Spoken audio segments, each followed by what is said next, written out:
Dans ce monde virtuel, tout semble si léger. Un simple scroll, un like et tout peut basculer. Des visages souriants, des danses en boucle, mais parfois la façade cache une douleur qui coule. Les commentaires fusent, certains sont cruels. Des mots qui blessent plus que des coups réels. Un rire moqueur, un message assassiné. Sur TikTok, la haine peut vite s'amplifier. Mais derrière l'écran, y a une âme qui pleure, un cœur fragile qui se perd dans la peur. Les moqueries, les cris, les jugements sans fin peuvent briser une vie, détruire un chemin. Harcèlement, ça fait mal, même derrière un écran. Les conséquences réelles, personne ne les voit vraiment.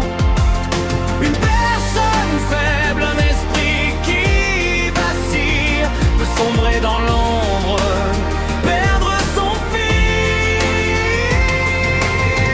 Elle poste un sourire, cache ses larmes, mais chaque notification ravive ses drames. Les followers deviennent des juges sévères et la pression monte, lourde comme un hiver. Les nuits sont longues, l'esprit tourmenté, les pensées sombres commencent à s'inviter. Un simple unfollow peut sembler anodin, mais pour elle c'est un coup qui fait mal au matin.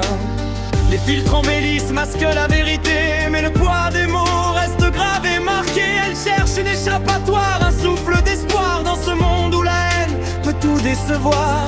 Parfois elle se demande si quelqu'un l'entend, si derrière l'écran quelqu'un tend la main. Car la solitude pèse, écrase ses rêves, et chaque jour qui passe un peu plus elle s'achève.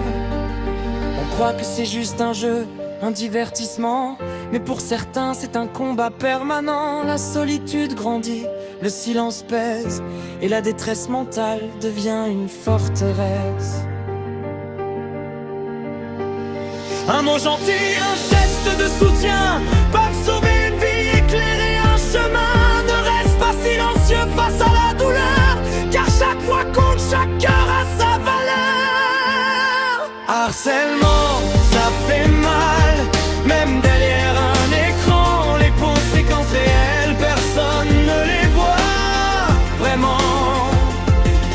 Une personne faible, un esprit qui vacille, peut sombrer dans l'ombre, perdre son fil. Alors tendons la main, offrons de la lumière, pour que la toile devienne un lieu de paix, pas de guerre, parce qu'au fond, chacun mérite d'être aimé. Même derrière un écran, la vie drôle continue.